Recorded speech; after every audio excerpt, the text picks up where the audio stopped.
எந்த விதமான பாம்பு? മൂർഖൻ രാജവെമ്പാലെ. இதுக்கு എന്താ എന്റെ ഉദ്ദേശം? உன் பேர் என்ன? കൂശി മകനെ. ഞാൻ അത്രക്കാരനല്ല സാർ, എന്നെ അങ്ങനെ കാണരുത്, ഒരു സഹോദരനായിട്ട് കാണണം. നൈജാമലി. உனக்கு அத்தா உம்மா இருக்கா? നീ എന്താണ് ഉദ്ദേശിക്കുന്നത് വത്സ? കുടി இருக்கா?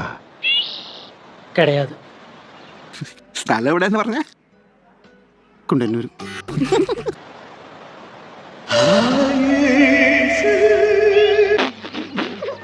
വണ്ടി വിട്ടടാ, കുഴപ്പമില്ല. അവൻ ചിരിച്ചു. സ്ത്രൈണമായ കവിളുകളിൽ നുണക്കുഴികൾ തെളിഞ്ഞു. ആജിയാർക്ക് എന്നോട് പ്രേമോടാ. ഇഴ പറഞ്ഞ തുവർത്തിൻ തുമ്പിന് ചോട്ടിൽ അവന്റെ വെളുത്ത തുടകളിൽ തെളിഞ്ഞ ചെമ്പൻ രോമങ്ങൾ മുല്ലാക്ക കണ്ടു.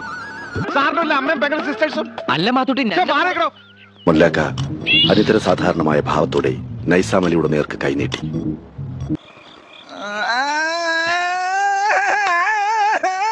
മൃഗാൻ കാട്ടിത്തരുന്ന കാളക്കുട്ടിയെ പോലെ അവൻ അവന്റെ കവിള് ആ കൈയിനോട് അടുപ്പിച്ചു.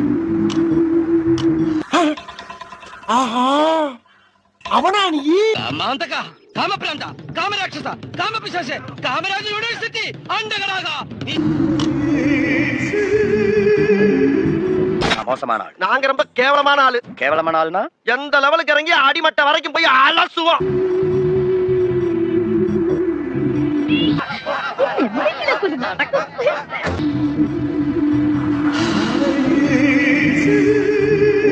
ഒരു വാഴയെ കെട്ടിയപ്പോ ഈ ആക്രാന്തം വേണ്ടായിരുന്നെങ്കിൽ.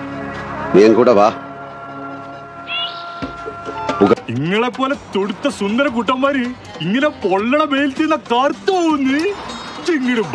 പിടിച്ച കണ്ണുകളും സ്ത്രൈണതയിറ്റിയ ചുണ്ടുകളുമുള്ള പയ്യൻ ഖസാക്കിന്റെ പുരോഹിതന്റെ പുറകെ നടന്നു. വിദൂരതയിൽ